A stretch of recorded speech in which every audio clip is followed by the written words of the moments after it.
Okay, so we are now recording. And just to get started, we have a few bits and pieces about WISE.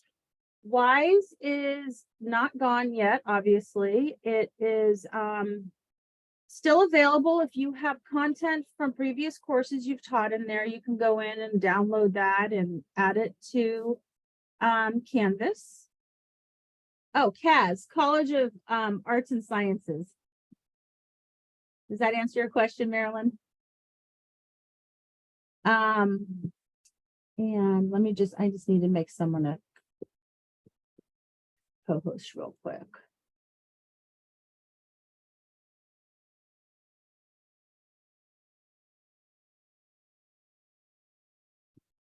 Hi, all. I'm just going to be keeping an eye on the chat for Sarah, You are. so I can help answer questions. Hey, Teresa, you're now a co-host. Great, Teresa, thanks. Teresa, I'll let you introduce yourself real quick. Okay, I'm the Academic Technology Director at PNCA, and we've been using Canvas for a few years now, but I think we'll be joined by some new faculty here and those who want a bit of a review. So I'll be keeping an eye on the chat. I work really closely with Sarah. She's great. And I'm here to help. And I guess I should have introduced myself. I'm Sarah Taylor Green. I'm the instructional designer. And so I've been working on the Canvas implementation for our Salem campus. So anyhow, back to a little bit about WISE. Those of you who have been in WISE, it's not going away. We have not set up a time when that we are going to close off WISE altogether. It will be quite a while. So you can go in, get your content, pull it into Canvas. But for law, AGSM, the computer and data science, and PNCA, we are officially teaching only from Canvas at this point, no longer from WISE. There is, I don't want to go into a lot of detail, but there is an option to migrate course content from WISE into Canvas, but it's not the most neat and tidy process. Sometimes you have to go in and do a lot of housekeeping to reconfigure some of the things that may not have come over quite as nicely as you had hoped. So if you are a robust user of WISE and you want to consider some migration from WISE into Canvas, you can always reach out to me and we can give it a try and see how well it goes for you. So moving into Canvas.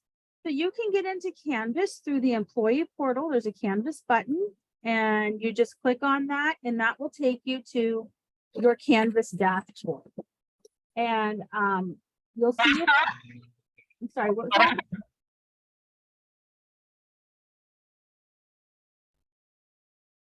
Caroline, did you have a question? Maybe not. Okay, so once you log in, you're taken to your Canvas dashboard and you see a few things. You'll see course cards on your dashboard. You will possibly see a to-do list. Once you have things built into your course and you have assignments to grade, things like that, they will start to show up on your to-do list over here on the right. On the far left, you have what's called global navigation. And so that has an option for account. Mine looks a little bit different from yours. You will not have an admin button like I do. So we have account, dashboard, courses, groups, calendar, inbox, history, commons, studio. Studio is going away. That button will disappear at the end of this month. So please do not worry about studio unless you've used Canvas already and you have things in there. So there is a warning message in your Canvas account about that right now. My Media, and then you have a help button. So let's go ahead and start up into the account button. So this is your account for your main account. And if you click on your profile, you can add an image of yourself. At this time, WITS has not gotten employee or student pictures into Canvas. I apologize for that. I know how much you enjoy having that so you can get to know your students' faces better. But right now, that's not available, but students and faculty can come in and add their own pictures in their profile. Another thing that's located in your profile are all of your files for all of your courses. So anything that you've added to files in Canvas, you can access from your main account, but then there's also a file repository at the course level as well. So we have files. And another exciting piece here that I want to show you is there is a QR code for mobile login. And you can go and download the Canvas Teacher app on your mobile devices, and you can come into your account and get the QR code, and that will help you get logged in really easily. I'm not going to click proceed, but once you click that QR for mobile login, you get a warning message basically saying you don't want to share this with everybody. You click proceed, and then your QR code will show up, and you can capture that on your mobile device and get logged into that mobile app. The mobile app's really handy because you can monitor a lot of your course activity and communicate in your course, et cetera, with that when you're on the go. So that is your account. That's about all I'm going to get into. This is your dashboard, like I mentioned before. These are what we call course cards, and these can get moved around and rearranged. You can drag and drop them any way you would like. You can add a cover overlay to them. You can nickname them. So each one of them has an ellipsis that you can click and change a color overlay. Just make sure you click that red apply button. Additionally, you'll notice some icons on your course cards, and those will take you directly into that item. Oh, Marilyn, I'm sorry. The QR code is up here in your profile, in your account under QR code. And then when you click proceed, you would see that QR code.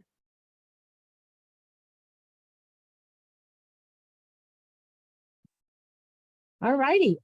So back to dashboard. These are course cards. Each one has an icon, and these icons stand for different things. So this icon is the announcements. That would take you directly to the announcements in your course. This icon is assignments. This one is discussions. And then this one over here is files. So depending on sort of your course activity, these icons will be available. So if you want to log into Canvas and jump right to the discussion questions for early American history, that would take you directly there. So there's just a shortcut to get to a specific place in your course. You'll notice that I have two sets of courses here. I have published courses and I have unpublished courses. So right now you might have sitting on your dashboard a number of unpublished courses if you have not gone in and done anything for your fall courses. So you can publish a course from your course card. However, you want to make sure that you don't publish until you're absolutely ready to publish, because once you publish the course, your students will be able to see that course. So if you're still working in it, you might want to publish until it's at a point where there's enough content in there to make sense for students. Okay, so you also have a courses button here, which will take you to all of your course history in Canvas. So over time, you would have a lot of course history here, and you can click on the star if you to have certain courses show up on your dashboard. So you see I have 5 courses that I have clicked the star, and that's why those courses are showing up on my dashboard. So you can adjust that as you please. And this is where you would find previous courses that you've taught if you want to go into them and copy content over into a new course shell. So if you're teaching a course this fall and you teach it again next fall and you want to copy most of that content over, you would come in here and access that former course. Okay. Next thing, moving forward, back to that dashboard. I talked a bit about this, but this is your to-do list. So if you have assignments and discussions and things in here that you have added to your course and that need to be graded and looked at, then that would show up on your to-do list, and you'd be able to click directly into that, and that will take you right to where you need to be in that course to grade that assignment, for example. ¿Estás haciendo crucigrama o qué estás haciendo? Okay. The next thing I want to go over in your global navigation is the calendar. So you have a couple types of calendars in here. You have your own calendar, which will just be at the top with your name on it. But then each course takes on its own calendar. So that allows you to come in and add things to a calendar, appointment groups, things like that, as well as see the due dates for assignments, discussions, quizzes, different course activity and content. So each course will take on a different color tile, and then anything on the calendar related to that course will take on that color on the calendar. You can click on the ellipsis with each calendar and change that color tile if you'd like. So if you would rather have this one be pink, you can change it to pink. That is your calendar. I'm going to go back to a previous month. Let's just say maybe. And so this is what an example of what your calendar would look like if you actually had some content and activity happening in your courses. And you'll see how things take on a different color depending on what you added to the calendar for your different courses.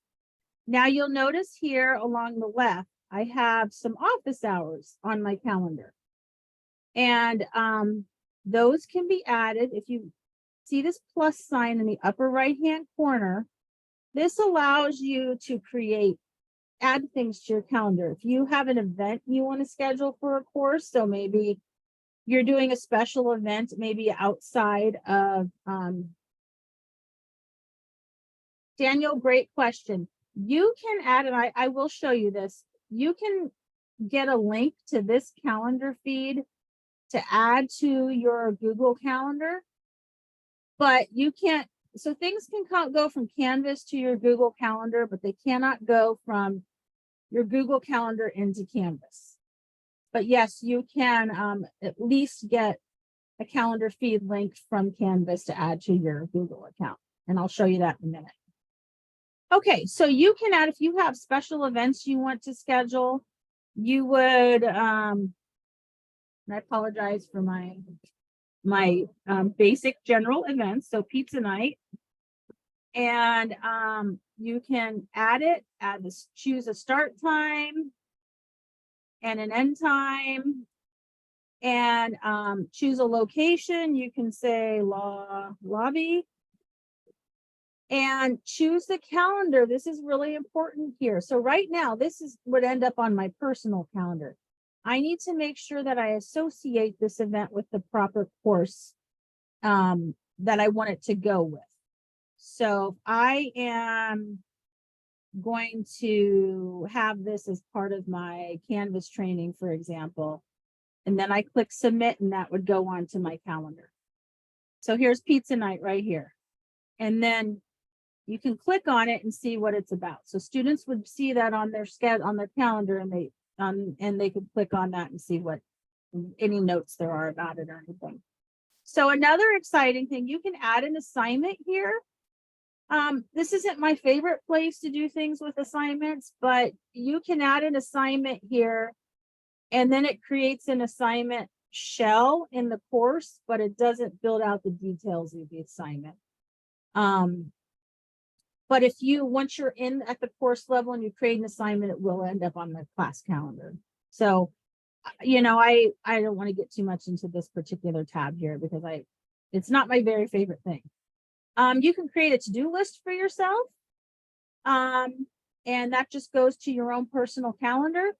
And here is the really exciting part is you can create office hours, advising appointments, any appointments for anything in here. So, so you would name it. So we could say fall 2023 advising. And, you can just say whatever your office number is, or maybe you do advising in another location. So you put the location, and over here on the right, you can put in one day for advising, or you can calendar out a lot of days for advising. And you put a time range in. So let's say I'm going to do advising from 11 to 5. And I'm going to do that. I'm just going to stay in my May calendar because I'm already here. So May 11th from 11 to 5. Oh, it's not letting me trick it, so I'm going to have to go to today. Let's go to for tomorrow. So let's say I want to do appointments from 11 to 5 tomorrow, advising appointments. I'm going to divide those into 30-minute slots, but once again, you can make it, you know, make 20-minute advising appointments. You can do 15 minutes, you can do an hour, whatever you choose. But here is the absolute most important part is once you choose your date and your time range and how you want your appointment slots to be divided, you have to click this go button, and that actually creates the appointment slots. And you might think, wow, I scheduled a big block of time for advising. So 11 to 5, that's 6 hours straight of advising. And here's the beauty of this is you can come in and decide, well, I'm going to not do appointments 12:30 to 1. So that just click the X and that one goes away. And you might want to take a break from 1:30 to 2. And, you know, maybe you want to put another break in there. So that allows you to put your big span of time for appointments, and then you can reduce it down to the actual ones that you want to keep. You can limit users to just one appointment so that you don't have people sign up for 3 appointments. And you can limit, so limit time slots to 1 user. Let me go back there. That means that you can't have more than 1 student sign up for a time slot. And then limit participants to attend only 1 appointment. If they only get 1, you want to make sure that you lock that down. And then here's where you select your calendar. So let's say that I'm going to add this to my early American history course. And then you can add notes here, like bring any questions, whatever. You can have notes. And then you click publish. And that will show up on the calendar. So those are the appointments I just created. And when students are logged into Canvas on their calendar, they will see these, but they will be in bold and they can click on them and sign up. And then once students choose a slot, it's no longer available for another student to click on. Okay, Caroline, let's see what you have here.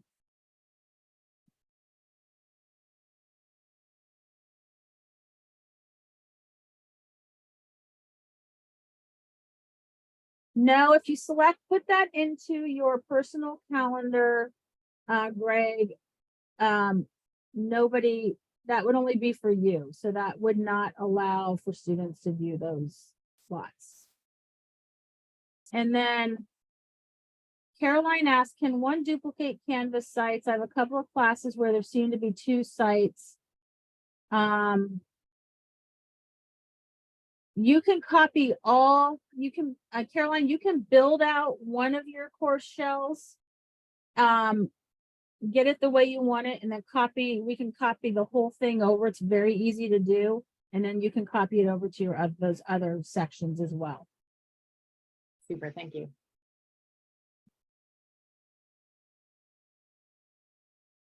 And if you, Marilyn, if you have added that calendar feed link to your Google, yes, you will see that reflected in your Google Calendar.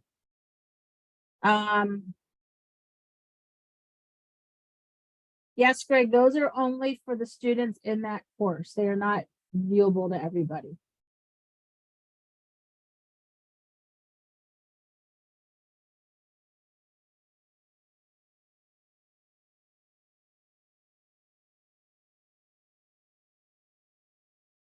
Yeah, that makes sense, Greg.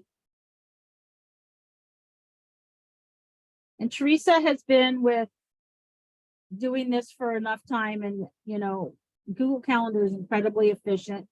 There are things in Canvas that are they're great, they're nice to have, but sometimes the functionality we've been really used to with Google is just maybe the most effective thing. So just think about how much you want to change things that have been working really, really well. Okay, thanks, Teresa, for adding that. Okay, next piece is the inbox. The inbox is a very basic messaging system. It is not robust like Google. So, but anything, this allows you to email all of your students or select students as in here. So you can come in here and choose a specific course that you want to create an email to. So I'd say Early American History, and you have an address book here, and then you have a compose new message button. And here's, since I chose that course on the left there, I'm sending an email to Early American History. I'm going to click the send an individual message to each recipient. And then you can choose names. You can choose who you want it to go to. So you can choose for it to go, an email to go to all students. You can choose an email to go to a specific student. And then you include your subject. You can add an attachment. And Teresa, do you know if this record an audio video comment is going to remain once Studio is gone? That's a really good question. I'm not sure, actually. Okay. We'll have to see. I have a feeling it might go away. Okay. So I wouldn't put a lot of stock in recording an audio video comment right now, because that functionality might go away at the end of the month. We will have to see what happens there. But you can come in here, send an email, you know, welcome to American History, and that will go to whomever you've chosen. And this is integrated fully with Willamette Mail. So anything you do in here is going to go to your students' Willamette email. I have a quick question, Sarah. Yeah. So I'm brand new, and I have a Willamette EDU email address, but I haven't figured out how to find the interface to do anything with it. I was just assigned that. I'm only teaching one course. Would it make more sense to just use this as opposed to, like, is this a more elegant solution to directly email students? It has limitations. Can I So, chime in? Yeah, chime in, Teresa, because you've been doing this more. Yeah, so doing? I actually use Canvas messaging as my only form of communication with students in my classes. It helps me be able to separate out my messages with students from my general email, which gets so cluttered. And I find that it's really helpful for students too, because they all have Canvas on their phones and they're more ready to respond and to actually read my emails than to sort through all the emails they get. It's also specific to the class, and there's some really cool things you can do here with like messaging only the students that haven't turned in an assignment, or messaging the whole class really quickly. So yeah, there's some targeted ways to message your students. So I find it to be really effective, both for the students and for me. But that's just my 2 cents there. Florence, I hope that gives you some background too, based on your questioning here. And Jody, we can certainly help get you on board with getting into your Willamette email if you need help with that. I am more than happy to help you. Awesome. Outside of Thank this. you. Yeah, thanks. We'll get you going. But as Teresa said, like when in the grading training later this week, if you're in the grade book, you can do a lot of cool things with messaging students. Immediately it'll just say, message anybody who has not turned something in, and it's really convenient. So I would give it a really good try. All right, so that is that. Somebody asked where the email button is.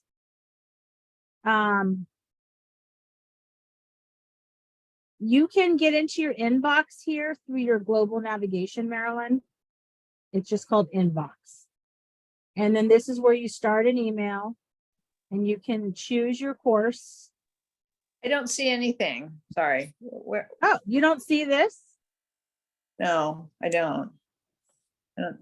Okay. Oh, no. I see. Okay. So I just can't figure out how you got there and see where that is. Can you do that again? This You hear part, me? you mean? Yeah. Like, how did you get to this thing? Well, I clicked inbox and this is what shows up. I have some things in here already, so it'll look different for you. Yours would probably have nothing here, but do you have this button?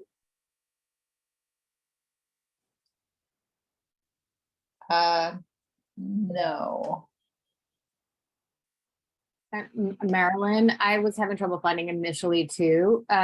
On the left-hand column on my screen, at least, it's bigger than on the screen we're seeing. Underneath the Willamette icon, can you see like the Willamette W?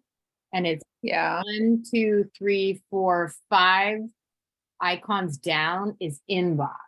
And you have to press that in order to get the cursor that allows you to send a new message.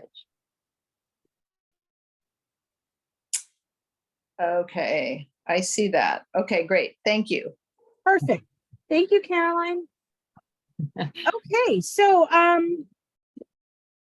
now let's just go. I'm going to go into the Canvas course level to give you an overview of what a course shell looks like. We're not going to get into a tremendous amount of depth today. That is more tomorrow. But I wanted to take you in to look at a few courses in here. So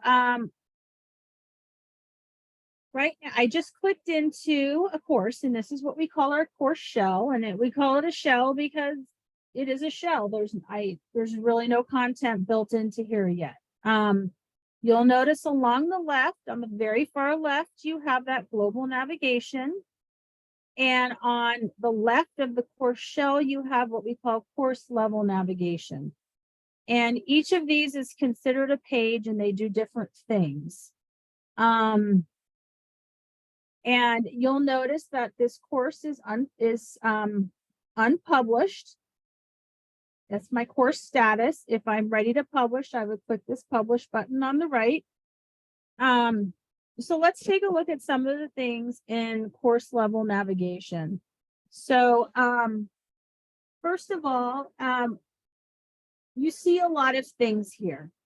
And you'll see some of them have icons, these hidden icons attached to them. So down here, when we look at outcomes, collaborations, big blue button, rubrics, if you hover over this icon, it says it's disabled. Students will not be able to see it. Up here with announcements also has a hidden icon, but it's a little different. This one says no content not visible to students. So that means that announcements has been enabled for this course shell, but since no announcements have been officially made, it's still not viewable to students. So let's go into what we call student view. When you're working in Canvas, if you're curious what students see, you can use student view to take a look. And up in the upper right-hand corner, there's a student view button. If I click into that, it's going to show me what students see in their course level navigation. So they see a lot less than what you see. So they don't see any of those disabled pages or that announcements page where there's no content.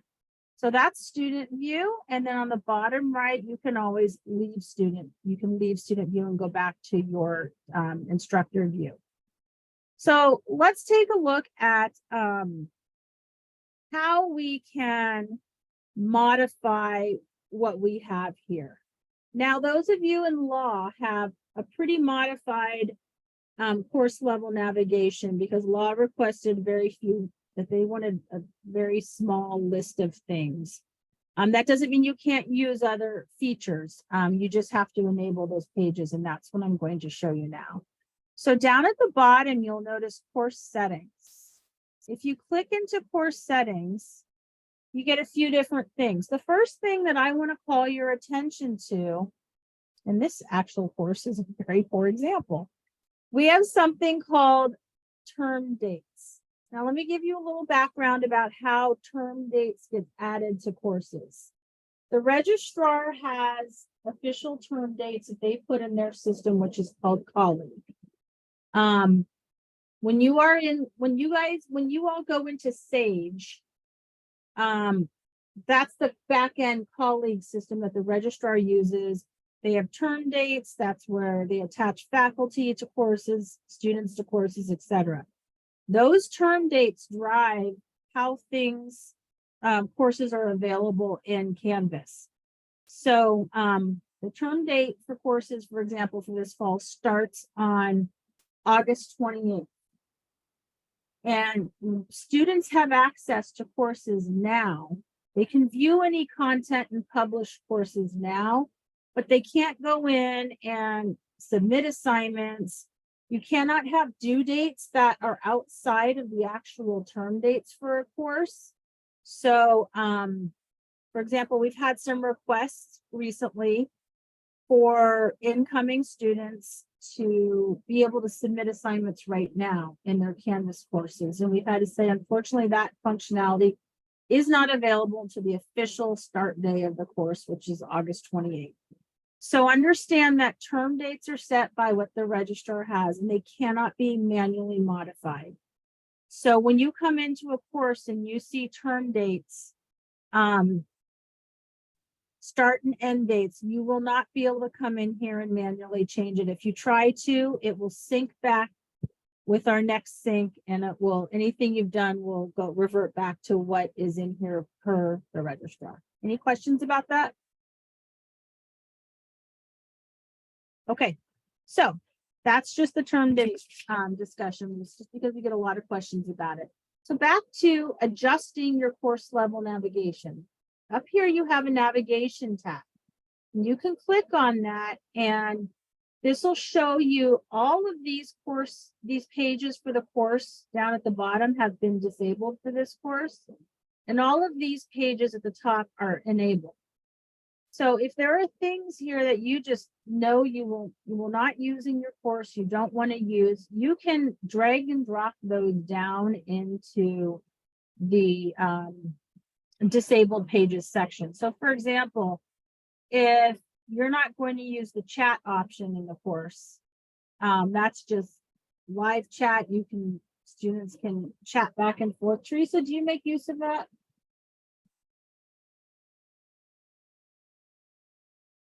I do not Yeah. So if you Yeah, don't I mean, want it's not, anything- we're not teaching remote classes Yeah. too much. If So. you don't want anything to do with chat, you can just drag and drop that down. If Canvas Studio is going away, so drag and drop that down. Now, your courses have templates applied to them, so some of this has already been done for you. However, if there's something down below that you might want to use, like Perusal, for example, Perusal, you can just drag and drop that up. And then it will be in your enabled pages for your course. So you can manipulate this, you can clean this up. If you're not doing any quizzes in your course, you can drag and drop that down. If you don't want pages, drag and drop that down. And you can really clean that up for yourself. You can also rearrange the order of these things. So these items. So if you want to have move people right under syllabus, for example, if you want files to be up under syllabus, all you do is drag and drop. However, the absolute most important thing that you do is click the red save button afterwards. Because if you go in and do all that work and don't click save, it won't change. So anyhow, that's how you can manipulate what students is available to students. And here's the one tricky part. Even if you disable those pages, you still see them in your view, but they're going to have that disabled icon next to them, but you will still see them. So they can be a little distracting, just you'll get used to it. Okay, moving on to your home page. So in your home page, you can add, it's a great page to welcome students, add information about your course. And I just want to jump into a couple other courses on my dashboard. These are demo courses that Canvas put in here, and you can see their home pages. So they put some images in here, a very short welcome statement, and then they have some items here that they've hyperlinked. Now, this is a little bit more advanced work. You don't need to do this, but I just wanted to show you that you can really make your home page be something. You'll see on this home page is a little bit different. You'll see a recent announcement up here. Just a welcome to geology, a link to the syllabus, and then links to the different weeks of instruction in the course with images and then a hyperlink to that. Daniel's also create our own courses.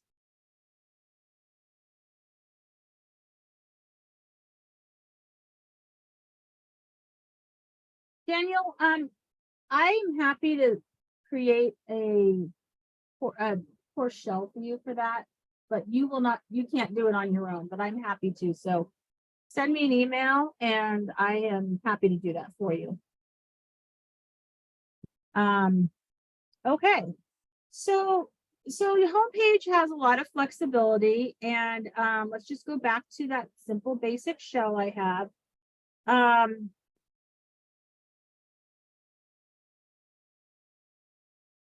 Robert, I'll get to your question in just a minute. Okay, so here's my blank canvas here for my homepage. I can click edit and I come to this rich content editor. If you're familiar with WISE and you've been doing things in WISE, this probably looks very familiar to you. And this is where you can add a nice welcome message, any images.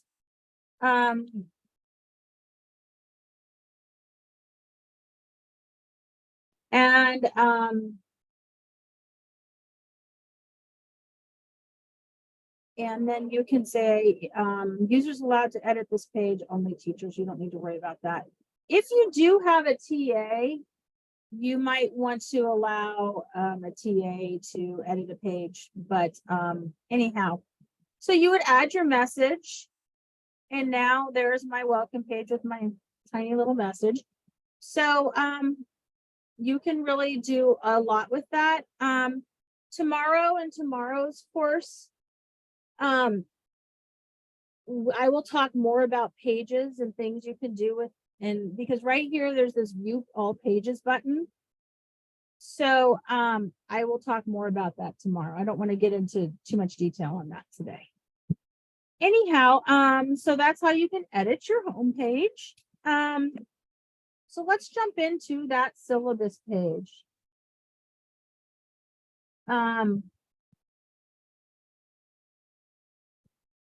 So course syllabus is can be added very easily. So right now I'm in my course syllabus page, and you'll notice that I have some assignments listed here from some content that I have in modules. So just disregard that right now. But over here, I have not added a syllabus yet. So you can click edit, and you once again get to that rich content editor. And since I have not uploaded any files to my course yet at all, I'm just going to upload a document in here from my computer. So here's the little documents icon right here. You would click upload document, and it'll say upload file, and you'll click on that. And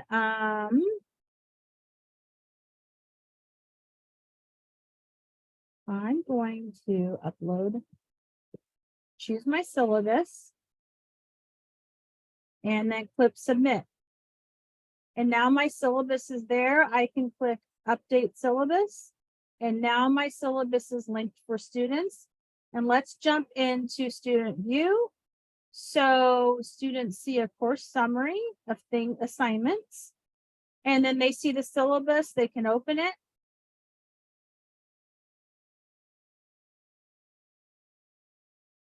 It might be slow because I'm in student view.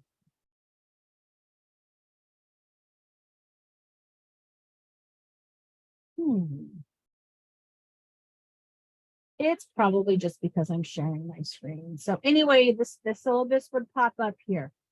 A couple things to know about, let me just open it. And, this is, hopefully it'll open for me this time since I'm not doing student view. Or maybe not. Anyway, it would open and they'd see the full document. And they could choose to download it or just take a look at it and close it. I apologize if that is not opening up. Anyhow, you can copy and paste a syllabus in here, but I will tell you that if you have any specific formatting charts and tables, that will get corrupted when you copy and paste the entire syllabus. It's much easier to just put a link in.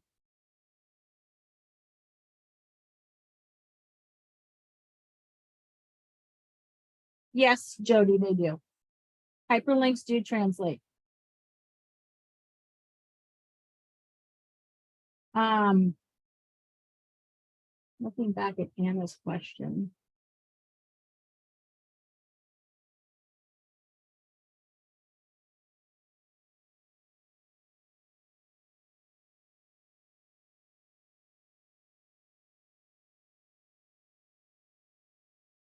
Okay, Teresa just mentioned JPEGs and PDFs are ideal. And that the iPhone HEIF file does not function in Canvas properly. So, okay. Now I want to show you one more thing. Since I've added my syllabus to my course, I'm going to jump over here to files. So, and let's take a look at what's in files. So, files will have any media that you've uploaded to your course. So right now we have, your templates actually have a number. If you're in AGSM or computer data science, you have a lot of Canvas images in your files that you can use in your course when you're developing your course, or not. You can just ignore them and not use them. But things that you upload in your course, you can very easily upload a lot of files into Canvas.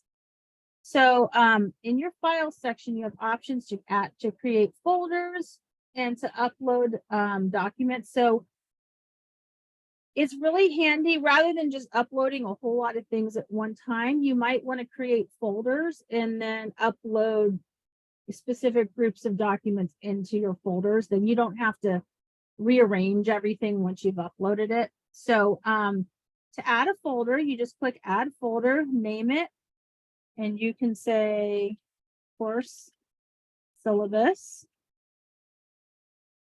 And click the check mark. So now I have a folder called course syllabus. I can open that and I can upload my syllabus to that file, to that folder.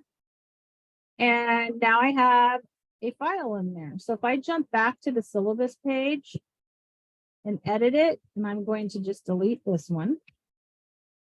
And now I'm going to go back to that add document, but I'm not going to choose upload document. I'm going to choose from course documents. So anything you've uploaded into your files is going to show up in the list here.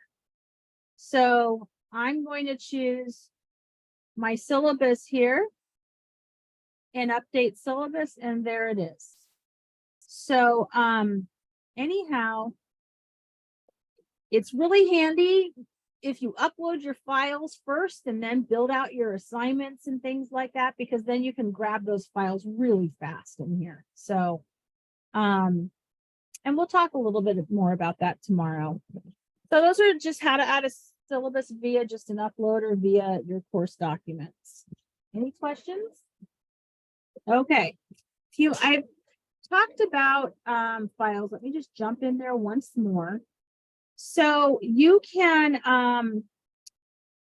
drag and drop items from in your file. So if you have things not in a folder yet, you can drag and drop. So here's week 1 slides. I'm going to add a folder and I'm going to call this presentations. Check mark, and now I'm just going to drag and drop that into presentations. So that's why it's great having create your folders, think about how you want to structure and organize your content. And then you can easily upload things directly into folders. And if you don't do your folders first, you can upload things and then your documents and then create folders and very easily drag and drop. Okay. And so I'm going to just jump into a few instructional components just to show you. One of the pieces is module. So your templates have a couple of module shells that look like this with just names, a parent header, and then subheadings down below. This is an example of a module where content has been added, and content, depending on what type of content you've added, it takes on a different icon. So for example, this icon is a page, this icon is an attachment, the pencil paper is an assignment, and the little spaceship rocket ship is a quiz. So depending on the type of content that you add, it does take on a different icon. So this is an empty module, like I said. The next piece of instruction is assignments. So there are some assignments in here already, just to show you what they look like. And these are imported because I copied them from another course. So the beauty of Canvas is you can copy content from one course to the next, and it's pretty seamless. And the one thing that does get a little tricky is due dates. And when you copy content over, you can opt to leave the due dates out, or you can just leave them in and chain them. So these are assignments, and you can create assignment groups, and assignment groups are really nice because if you like to do weighted grading for different types of assignments in your course, you will need to have assignment groups created to be able to do that.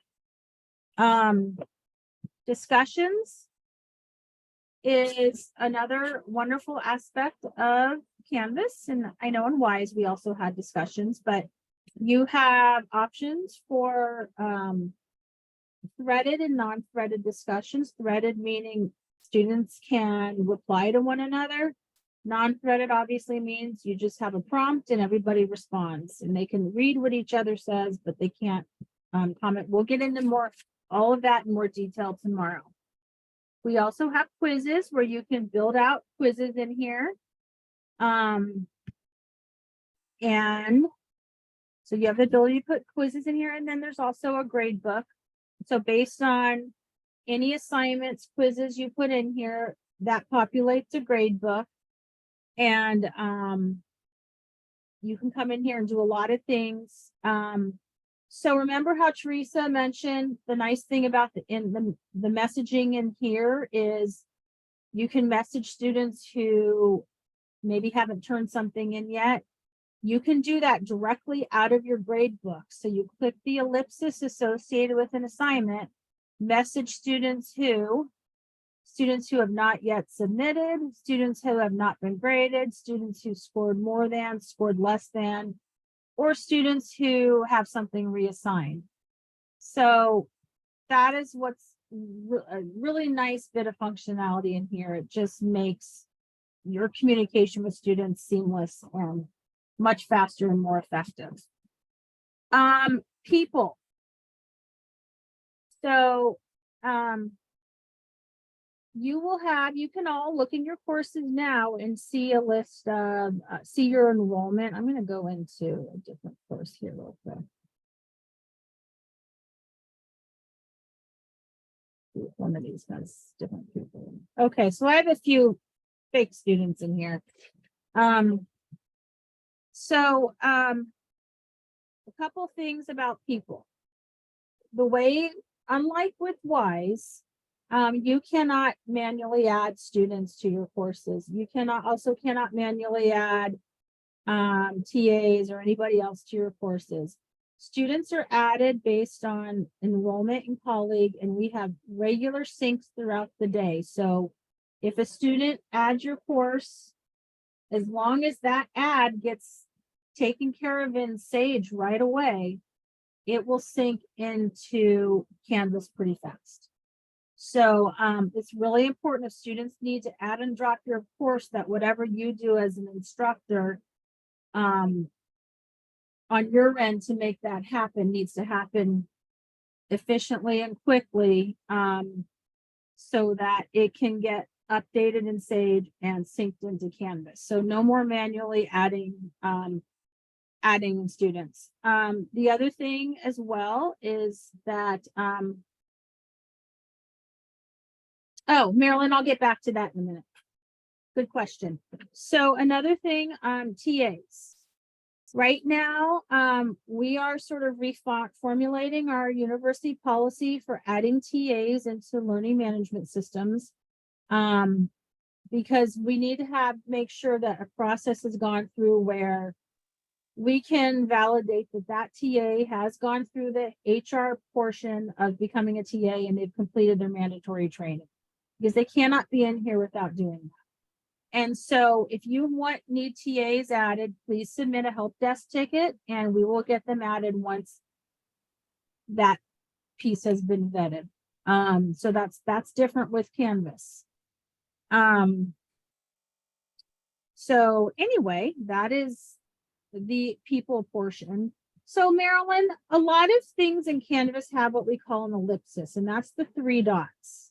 So for example, there are 3 dots right here that you can click and you can get information about your students. So let me go back to that grades that we talked about.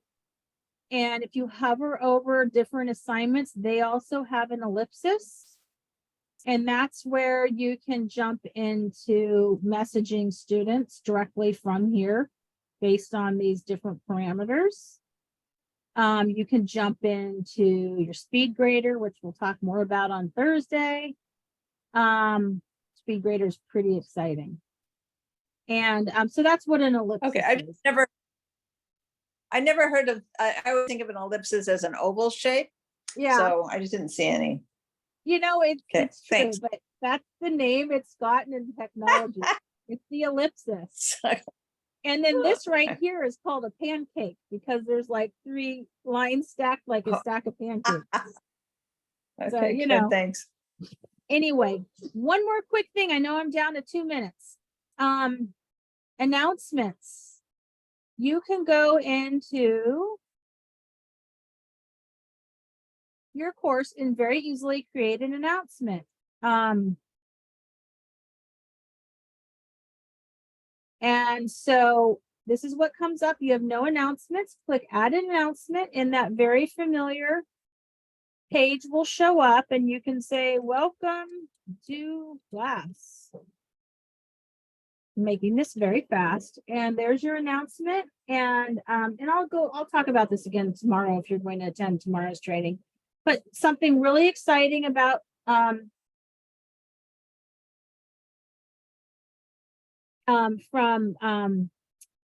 for announcements is you can delay an announcement. So you can come in here and you can add announcements and say, you know what, I don't want that announcement to go out until tomorrow. And you can even choose a timestamp on it. And when we talk about creating assignments tomorrow, we'll talk more about timestamps. And then you can allow users to comment, but if you don't want people commenting on announcements, I would leave that unchecked. You can attach a file to an announcement if you like, and you click publish, and then you'll see that announcement, and it'll tell you, okay, the content of this is not visible until August 17th at 12 a.m. So that's how you create an announcement. And I've gotten through my agenda, so I appreciate all of you joining us today. If you have additional questions, you can reach me at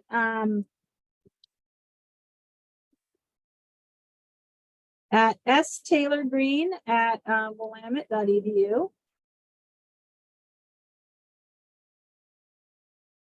And I know this was a lot of information. Tomorrow, it's all going to be about building out those instructional components. So it's a lot of fun. And then Thursday or Monday, Thursday and Monday's trainings are the same. For the grading is about grading. And that's when you'll learn more about speed grader. So anyway, oh,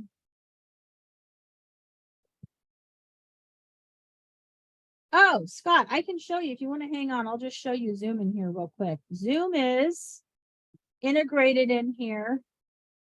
Ignore this message up here, just click out of it. But if you click here, that will take you to your university Zoom platform, and you can schedule meetings and things like that. So hopefully, does that answer your question, Scott?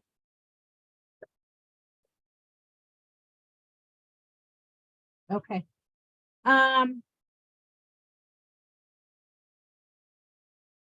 Jody, yes, send me an email. And anybody, just reach out if you need help. We are here to help you as much as possible, and you will all do fantastic. Thanks so Thank much for you. joining us today. Thanks, Sarah. Take care. Bye.